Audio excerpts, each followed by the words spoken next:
বিজ্ঞানের ভয়রে জয় গড়িয়ে বিজ্ঞানমুখী প্রজন্ম গড়ি তুলিবার লক্ষ্যে প্রতি বছরের মতো এবারও বিজ্ঞান মেলার আয়োজন করছে চট্টগ্রামের প্রথম এবং পূর্ণাঙ্গ digital school south Asian school. উৎসবমুখর পরিবেশে মেয়ের ২০ এবং ২১ তারিখ সাউথ এশিয়ান স্কুল প্রাঙ্গণত মেজে আনন্দঘন পরিবেশে অনুষ্ঠিত হয় বিজ্ঞান মেলা, বিজ্ঞান অলিম্পিয়াড, স্পেলিং বি এবং সুন্দর আত্মলেখা প্রতিযোগিতার পুরস্কার বিতরণী অনুষ্ঠান। আমাদের জন্য খুবই একটি আনন্দের বিষয়, কারণ একজন শিক্ষার্থীর অনেকগুলো কর্তব্য রয়েছে। শিক্ষার্থী পড়ালেখার পাশাপাশি কো কারিকুলাম অ্যাক্টিভিটিতে অ্যাক্টিভ থাকা খুবই প্রয়োজনীয়। এর সাথে সায়েন্স ফেয়ার এতে খুব বড় ভূমিকা রাখে বলে আমি আশা করি। আমরা যদি ভবিষ্যতে কোনো কিছু করতে যাই, এই সায়েন্স ফেয়ারটাই হবে আমাদের প্রথম ধাপ। এখানের মাধ্যমে আমরা অনেক ক্রিয়েটিভিটি অর্জন করতে পারি, অন্য নতুন কিছু শিখতে পারি। বিদ্যালয় শিক্ষক হামিদুর রহমান জাবেদের সঞ্চালনায় এবং অত্র বিদ্যালয়ের প্রধান শিক্ষক বীর মুক্তিযোদ্ধা সৈয়দ লকিতুল্লাহর সভাপতিত্বে অনুষ্ঠানত মেজে প্রধান উদ্বোধক হিসেবে উপস্থিত আছেন চট্টগ্রাম সিটি কর্পোরেশন কোতোয়ালী সহকারী থানা শিক্ষা অফিসার প্রফেসর আবু তোরাব মোহাম্মদ হোসাইন। এ সময় প্রধান অতিথি হিসেবে উপস্থিত আছেন চট্টগ্রাম জেলা শিক্ষা অফিসার মোহাম্মদ আব্দুল আজিজ। বিষয়ে বিভিন্ন প্রজেক্ট তৈরি করেছ, সবাই যে ফার্স্ট হবে সেকেন্ড হবে তা কিন্তু নয়, কিন্তু তোমরা যে বিজ্ঞানের প্রতি আগ্রহ আছে, তোমরা যে উদ্ভাবন করার প্রচেষ্টা তোমাদের আছে, সেটা তোমরা দেখিয়েছো। আর আজকে যারা ফার্স্ট হয়েছে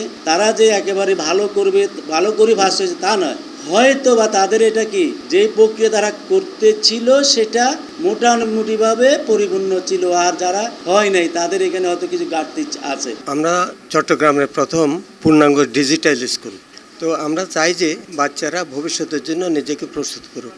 এই জন্যই আমরা এই সমস্ত কাজগুলা, যেমন এই যে বিজ্ঞানের জন্য প্রতি বছর আমরা বিজ্ঞান মেলা করে থাকি, তারপর বিজ্ঞান অলিম্পিয়াড করি, গণিত অলিম্পিয়াড, তারপরে স্পেলিং বি, অন্যান্য অনুষ্ঠানগুলা এবং দেশীয় অনুষ্ঠানগুলোও করে থাকি। আমরা চাচ্ছি যে তারা একটা পরিপূর্ণ একজন মানুষ হয়ে উঠুক। এছাড়া আরো উপস্থিত আছেন অত্র বিদ্যালয়ের অন্যান্য শিক্ষকবৃন্দ।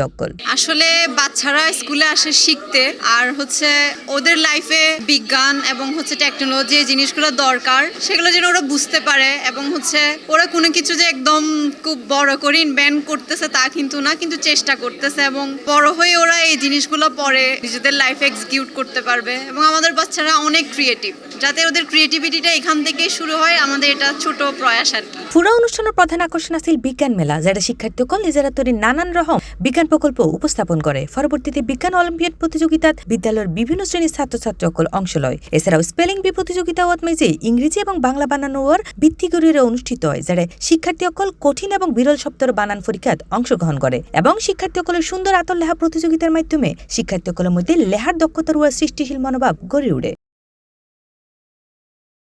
ছাত্রছাত্রীসকলের সৃজনশীলতা, জ্ঞান এবং ভাষা দক্ষতা বৃদ্ধির লক্ষ্যে আয়োজিত এই অনুষ্ঠানও শিক্ষার্থী, শিক্ষক এবং অভিভাবকসকলের মাঝে ব্যাপক সাড়া ফেললে এতেলা এই ধরনের আয়োজন আগামী দিনগুলোতে অব্যাহত থাকবে বলে জানায় বিদ্যালয় কর্তৃপক্ষ। মেলা শেষে সমাপনী অনুষ্ঠানের মাঝে প্রধান অতিথির আতত উদ্ভাবকসকল পুরস্কার এবং সনদপত্র গ্রহণ করে। C plus TV, Chittagong.